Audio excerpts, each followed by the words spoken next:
السلام عليكم ورحمة الله تعالى وبركاته أقياري والدي سلامينا ميلو بوجوكتو waxaan idinku salaameynaa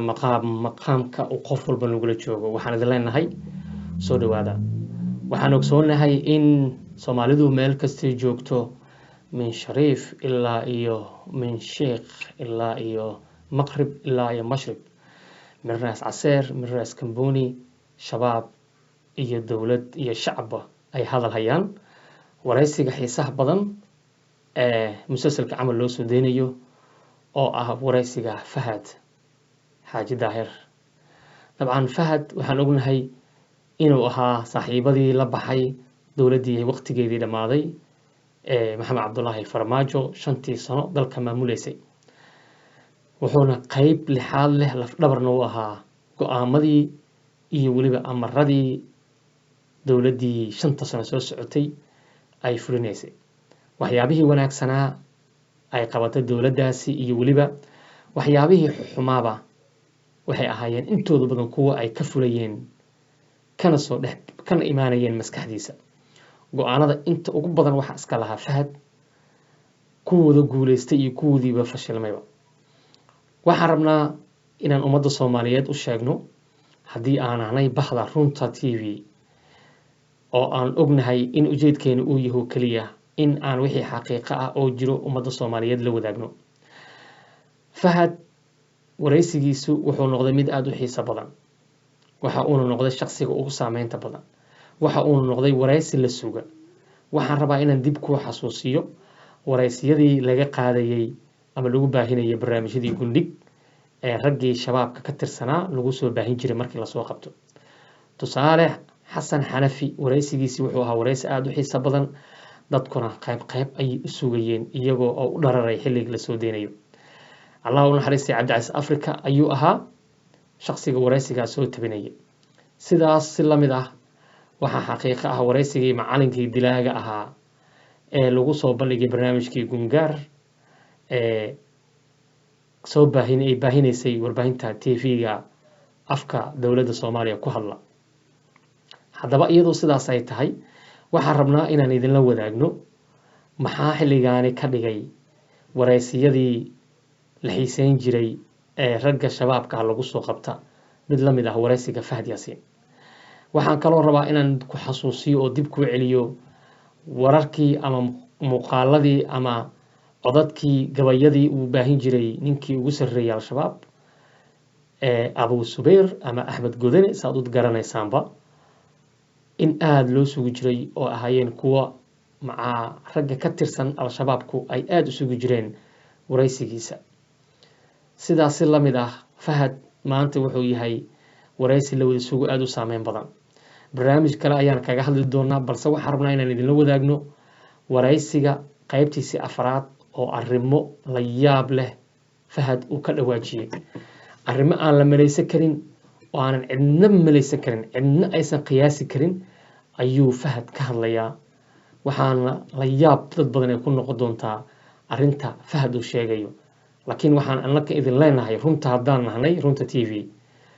siyaasi kasta oo Soomaaliyeed oo maanta u soo xuub siibtay inuu masaakiinta Soomaaliyeed dhiigooda iyo dhacaankooda cuno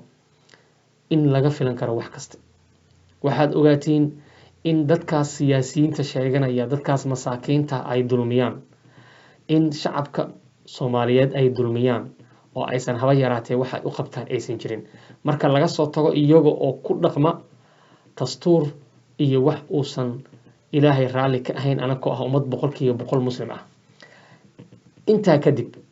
waxaan rabnaa in siyaasiyiinta Soomaaliyeed dhamaantoodba aad ogaataan ummadda Soomaaliyeed inay yihiin kuwa wax kasta laga filan karo cid kasta iyo wax kasta oo ay laga sheegan ay tahay wax macquul ah waayo siyaasigu wax kasta ayuu u sameeyaa kursiga uu ku fadhiyo iyo mushaarka uu qaadanayo mawduucyadaasi mar kale ayaan ka hadli doonaa balse waxaan rabnaa inaan idin la wadaagno waraysiga Fahad oo ah qaybtiisii afraad ahna qayb aad u xiiso badan oo aan filayo in qaybtaani waxyaabo badan uu kaga hadli doono cajiib ah waxaan u gudbayaa Nisa maanta waxaa xukuma Mahad Salaad waa maxay aragtida magacaabidiisa maxaad ka aaminsantahay magacaabistiisa maxaan ka aaminsanahay mise asaga maxaan ka aaminsanahay magacaabidiisa saad u aragtaa ani say kuma lihi qof Soomaaliya oo la magacaabay waaye madaxweyne Soomaaliyeed ah magacaabay madaxweyne Xasan Sheekh Maxamuudna mahad salaad aqoon ma laha ma yaqaano hadduu aqoon lahaana uma magacaabeen yani niyadan u wanaajinaya ma filayo inuu yaqaano hadduu yaqaanana uma magacaabeen laakiin sidaadoo kale kama soo shaqeyn hay'ad amniga siyaasaddu ka soo shaqeeyay madaxweynaha ku kalsoon taas dib uma arko qaybtaas waa ku saxsan yahay haddaa qaybta weydiinaysa tiimkiisu ahaa saaxiib uu la ahaa siyaasaddu kala soo shaqeeyay 2 teeram 3 teeram buu xildhibaan noqday dhinacaas haddii laga eego wuu noqon karaa taas dib uma arko madaxweyne inuu saaxiib leeyahay waa positive wax wanaagsan waa waxaa ula jeedaa madaxweyne xasan sheekh ma yaqaan mahad salaad waxaan qiyaasayaa in madaxweynaha uu khalad weyn galay inuu mahad salaad hay'adaas u dhiibay baaritaan fara badan inuu ku sameeyana ahayd hay'adaas kale qofka loo dhiibayna waa la baaraa backgroundkiisa la baaraa aqoontiisa la baaraa shakhsiyadiisa la baaraa xataa hadduu saaxiibka yahay dad kala duwanna waa kala tashtaa aniga markaan maqlay inuu madaxweynuhu ka fikirayo mahad salaad fariin baan u faray warbixin baan u gudbiyey qof ay saaxiibo yihiin baan ugu faray warbixintana waa la gaarsiiyey laakiin waan ka naxay markii aan maqlay in ninkaas loo magacaabay aad baan uga naxay runtii maxay sabab mahad salaad dadka Soomaaliyeed iyo ummadda Soomaaliyeed dhibaatooyin aad u waaweyn buu u geystay niisa institutionka niisa la yiraahdo sida ay u dhisan tahay khataraha ugu waaweyn ay ka hortagto argagixisada gaar ahaan al-shabaab mahad salaadna xiriir weyn buu la leeyahay muddo dheer oo 8 sano 10 sano ku dhow xiriir wada shaqeyn uu la leeyahay xiriir wuxuu la leeyahay shaqaale uu yahay buu wada shaqeyn xataa ma shaqaale uu yahay wuxuuna ka mid yahay dad aan xogtooda haynay oo mar kastana khatarahooda aan ka hortagi jirnay qaarna annagoo ka hortagayna ayna dhaafi jireen kareemyo waaweyn dalkan uu ka sameeyay waxaana diyaar u ahay ummadda Soomaaliyeed meel kasta iyo goob kasta inaan u sheego waxaan rabaa inaan kuu sheego sargaalka nabad sugidda Soomaaliya ka tirsan ee sir qaran la wadaaga taliyaha cusub ee la magacaabay waa qof sirtii qaranka u dhiibaya qofkii laga ilaalinayo Fahad Yaasiin eed weyn ayaa jeedinaysaa eedaas mar ka mid ah mararka adaa lagu jeedin jiray maanta hay'adii banaanka ka joogta dawladii banaanka ka joogta isla eediyo kala jeedinaysaa raiiska dhici Soomaa farqi yar baa jira marka dadka aniga ii jeedin jiray sirdoonka may soo shaqeyn dad waxay ahayn siyaasiyiin banaanka iska taagan madaxweynayaal ku jiray taliyaal hore sirdoon ku jiray madaxweynayaal may oran magaceygana may sheegin laakiin dad sirdoon ka soo shaqeeyo madax ka soo noqday aniga ima eedeyn dad siyaasiyiin magaalada iska jooga eedeynay laakiin aniga faylal aan la dhaqmay oo aan la macaamalay oo gacanta ku hayay oo ka shaqeeyay oo resultigooda aqaano way waxaan ku sheegaa hal iyo labo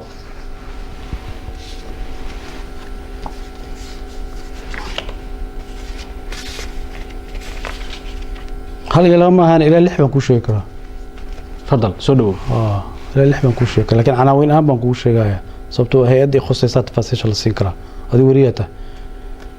inta ka khusaysa un baan ku sheegi karaa wada shaqeyn markaad tiraahdo wada shaqeyn maaha shaqaale u yahay shaqaale markaad tiraahdo waa aadaan culus taliyana wada sugid oo u shaqeynay koox argayso wax sahlan ma waa maxay waxa ka wada shaqeynaysaa waxaan rabaa inaan background ku siiyo shabaab dad fara badan oo Soomaaliya bay qaar cabsiin ku shaqaalaysiistaan qaarna dhaqaale ku shaqaalaysiistaan baabuurta qaraxyada magaalada la soo galiyo dad baa soo galiya shabaab ma aha nin indhala oo iska socda ma dadkaas indhala oo iska socda oo meel isaga dhufanaya ma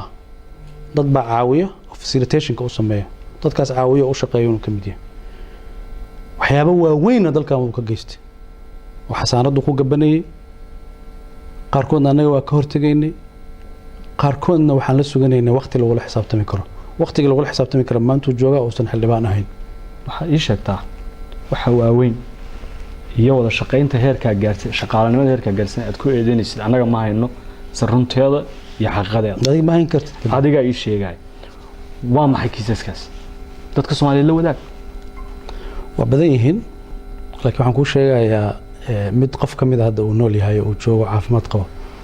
ra'iisul wasaarayaashii dalka soo maray mid kamid ah inuu dilo isku dayay iyadoo al-shabaab ay isticmaalayaan waxaan aniga xogta markaan helay ra-iisul wasaarahaasaan wacay mahad salaad iyo qof la socda ma kugu imaanayaan ha qaabili baan ku yidhi farqiga u dhexeeya 25 daqiiqo ahayd 25 daqiiqo oo aniga aan soo dhex galay baan ku noolaaday waa kee ra-iisul wasaarahaas mar raba magaciisa inaan sheego hadda laakiin madaxda qaranku ka mid noqday hay-adaad joogta xilligaad xogtan ogaatay hay-adan joogay mar waxaa jirtay labada aqal ee baarlamaanka iskool bolisiya shir loogu qabanayo taariikhda oo madaxweynuhu uu furiyey taariikhdii hadda exactly waa la raadin karaa laakiin labada aqal loogu shiray loogu qabanayo waxaa loogu qabanayo iskool bolisiya wuxuu qorsheeyey oo al-shabaab kala shaqeeyey oo mahad karatay oo ninku u shaqeeya ah uu kala shaqeeyey meeshaas in laba baabuur la soo geliyo oo dadkii meesha madaxdii qaranka timid qarax loogu soo geliyo way nool yihiin tafaasiisha ma siinin laakiin gudoomiyaha cabdi xaashi telefoon baan u diray waxaan ku yiri barrito shirkaas hal la baajiyo sababo amni darteed gudoomiyaha golaha shacabka maxamed mursal baan telefoon u diray waxaan ku yiri barrito shirkaas hal la baajiyo sababo amni darteed madaxweynahana saasoo kale aan ugu sheegay laakiin madaxweynaha tafaasiisha oo dhan baan siiyey laakiin labada gudoomiye oo kale waxaan u sheegay sababo amni darro oo argagixisadu maleegayso inay qayb ka tahay ma la joojiyey shirkiisa lagu baajiyey goobtiisii la bedelay markii dambana wuu baaqday iyo in la qabtay hadda ma xusuusta laakiin goobtii iskool bolisiyo lagu qaban lahaa waa la kansalay wixii aniga ii muhiimsanaana goobta in la kansalay ahayd isagaana abaabuliyey taliyihii niisa nin la yidhaahdo qoojayare oo dhusmareeb banaankeeda lagu dilay mahad salaada qorsheeyey isagaana dilay niisa taliyihii niisa ee joogay meesha la yidhaahdo dhusmareeb qoojayara la yidhaahdaa nin dhalinyaro ah oo caqli badan oo degan oo qiimo lu ahaa gaalkacyo qarax baa ka dhacay isagaa fuliyey oo ka shaqeeyey oo taliyihii ciidanka militariga qaybtaas madaxda ka ahaa isna qoojaa la oran jiray iyo laba sargaal oo sarsaro oo ciidamada militariga Soomaaliya ka tirsanaa waxaan loogu talagalay xafladda markii la baxo wax allaale wixii ku jiro dhan inay dhintaan oo meesha ku qarxaan qarax saxay ka dhacay gaalkacyo ka dhacay taliye qooja ku dhintaan ku dhahay taliye ciidanka militariga haystay laba taliye oo sarana waa ku dhinteen oo taliye danab waxa uu la jeedaa qaraxii ra'iisul wasaaraha markuu gaalkacyo booqanayay ee dhacay galab meel barxada soo dadka kula hadli rabo waxaan loogu talagalay shirkaas oo dhan in lagu carqaladeeyo dad Soomaaliyeed oo fara badanna meesha ku dhintaan asaga abaabulay asagana ka dambeeyay waana xaqiiqo marqaati iyo cadeyn iyo cid loo ogeyd iyo cid kasto kamid ah tafaasiishadan aan sheegi karno magaalada muqdisho hoobiyaal fara badan lagu soo ridi jiray hoobiyaasha asaga gadi jiray asaga isku dubar ridi jiray beesha laga soo ridaana asaga ka soo ridi jiray waxa intaas ka yaab badan baan ku sheegayaa wuu ogaa in anaga ogna laakiin wuxuu ku gaban jiray xasaanadu haysto xildhibaanimada ahayd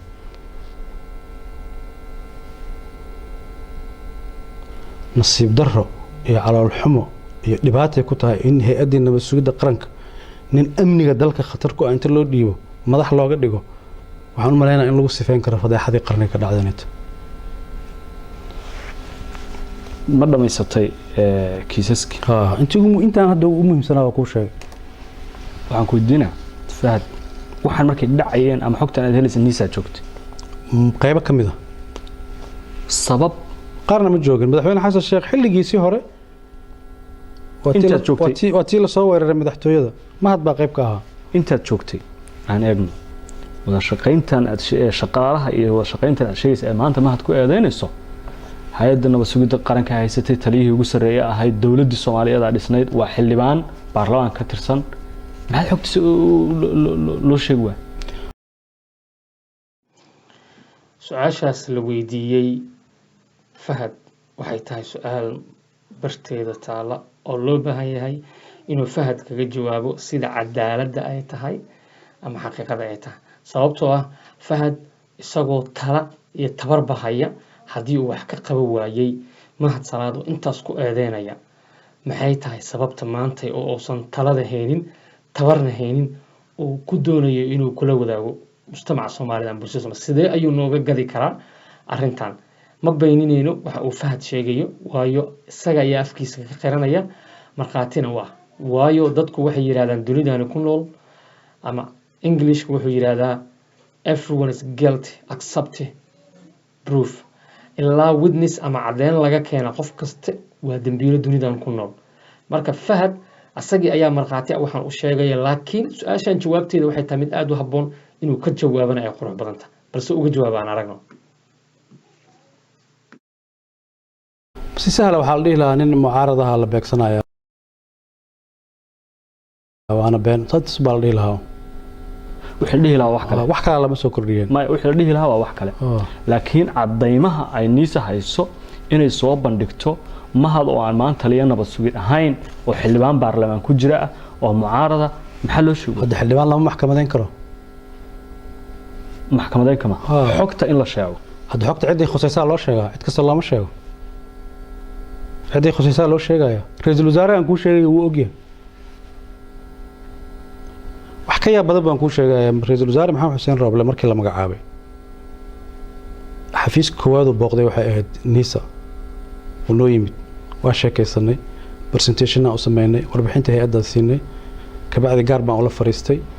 dadka al-shabaabka ku xiran ee sistamka dowladda ku jira qaarkood waliba meelo muhiima ku jira magacyadoodan u tiriyey maha salaad ka mid baa dadkaan u sheegay carwakaasaa ra-iisul wasaaruhu ha dhoofaad iima sheegin dadkii aan u sheegay u tirshuu ku jiro markaasuu madaxa gacanta saaray maanta mar kale kugu celinayaa adoo bannaanka jooga eedaynta aad hadda jeedinaysid fahdow soo kama wanaagsaneyn adoo niisa ka ah agaasime ama dowladda ka tirsan in niisa ay macluumaad ka baahiso xogta baahiso si maanta ay markhaati u noqoto maalintaas oo lama awood annaga waxaan ka fikiraynay dadka Soomaaliyeed inta aan xakameyn karin amniga inaan xakameyno khatartan ka weyn ma garan khatar ka weyn baa dhici lahaa aan celinayba ma khatartan ka weyn qaar waxaan garanayaa khatar ka weyn sameyn lahaa oon qabanay oon xakameynay oon joojinay laakiin aan diinay dadku inay magaalada kala cararaan tan labaad qofka markaad xogta ka gudbinayso waa inaad tallaabo ka qaadi karto ninka waxa xildhibaan tallaabo kama qaadi kartid laakiin hadda waxaan la suganaynaa inuu yimaado meel lagu la xisaabtami karo hadda waa qof caadi ah oo agaasimo ah waa la xisaabtami karaa waa agaasimaha nabad sugidda waa la xisaabtami karaa xasaanad ma leh agaasimaha nabad sugidda eedda aad sheegaysid waa eedo waaweyn taliya nabad sugid oo dal xukumaya disaster shaqaale saas oo kale in loo dhiibo hay-adda nabad sugidda saddex shay qof calaaqa leh waa laga ilaaliyaa qof korruptida waa laga ilaaliyaa qof dal shisheeye la shaqeeyna waa laga ilaaliyaa qof wixii ay hay-addu la diriiraysa xiriir lalana waa laga ilaaliyaa madaxweyne xasan sheekh waxaa ku habboonayd ragga kale oo saaxiibada leeyahay ee saddexdaas sifa midna aan calaaqa la lahayn inuu u dhiibto rag fara badan oo wanaagsan oo qaban kara shaqadaas oo saaxiib leeyahay fahad maantay mahasalaad oo aad eedaha waaweyn u jeedinaysid anaga ma hayno cadaymaheeda waana taliyaha nabad sugidda iyo sirdoonka qaranka waxaanan eedahan horey aan kuu soo su-aalay kuwa la mid adiga in lagu jeedin jiro wax la mid la iguma soo jeedin shaab xiriir la leeyahay lagu soo jeedin abu camaar magaciisa loogu sheegay oo xarakada ku dhex leeyahay waa eedo waaweyn tan waxba ka sokaynay simple ma aragtaa in eedisha lagu jeedinay maanta ku rugaysaa soo gudaha ku jira hadii adiga hadaa saa u aragto adaa xor u ah laakiin aniga adu sama u aaminsantahay haddaan u xaqaaqiqan kuu sheegaa iyo xogaan hayo marka ani waddankaan u naxayaa dalkaan u naxayaa dadka go-aanka qaariyaan tala usi gudbiyey taladeedii lama dhegaysanin waa sababaha igu kalif inaan bannaanka usoo dhigo dhammaantoodna waad gudbisay xogahan inteeda badan waa gudbiyey intaan la magacaabin baana xataa gudbiyey aad iyo aad ayaad u mahadsan tahay malafkaas nisa inaan xiro ayaan jecelahay isna oo aan kaga gudbo su-aalo kooban oo dheeraad ka ah afartii mawduuc ee aan horey usoo sheegay kuwaasoo ka kooban kuna saabsan marxalada siyaasiya xaaladda gobolka iyo kiis muhiima oo la xiriira ciidan dowladda Soomaaliyeed dhalinyaro Soomaaliyeed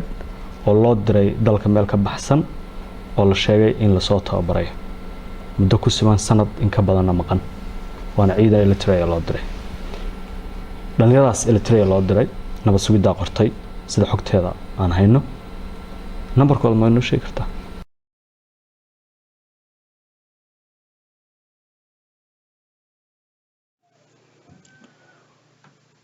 waxaan filayaa inaad ka wada boganay waraysigii Fahad Yaasiin qaybtiisii afraad dabcan waxaan ogsoonahay in Fahad uu waraysiga qaybta shanaad kaga hadli doono ciidamadii loo qaaday Eritrea ee tababarka loo geeyay haddaba waxaan rabnaa akhyaaray inaan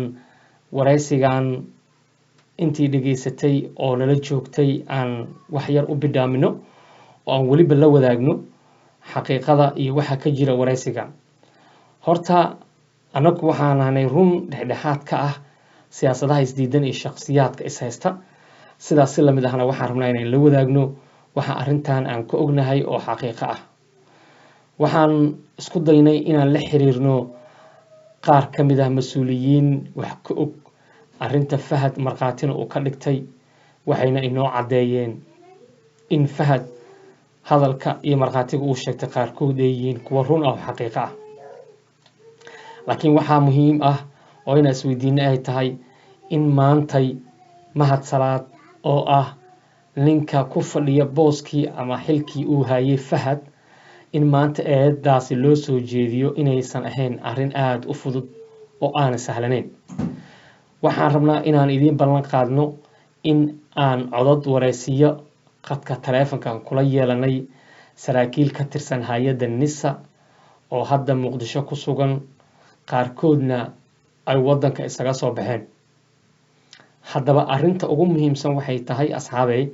oo xaqiiqo ah oo aan rabno inaan ka run ahaano, dhexdhexaadna ka ahaano. Mahad iyo Fahad yaa shabaab ah. waraysiga aan la yeelanay nin sargaal ah oo ku sugan magaalada Muqdisho, magaciisana aan qarinay sababa ammaan awgeed, ayaan rabnaa inaan ku xijino marka waraysiyada Fahad ay dhammaadaan oo aan idinla wadaagno. sababtaan sidaas u leenahay waxay tahay waraysiyada Fahad maadaama weli qayb shanaad ay dhiman yihiin, arrimo badanna uu ka hadlayo,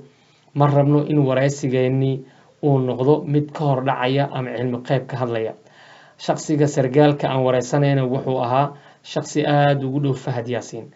aadna ula soo shaqeeyey. saas la-aligeed waxaa qasab nagu ah inaan qarino magaciisa, waxaa qasab nagu ah inaan codkiisa wax ka bedelno, iyo sidaas si lamid ah cid kasta oo aan rabno inaan xogteeda idiisoo gudbino, inaan ammaankeeda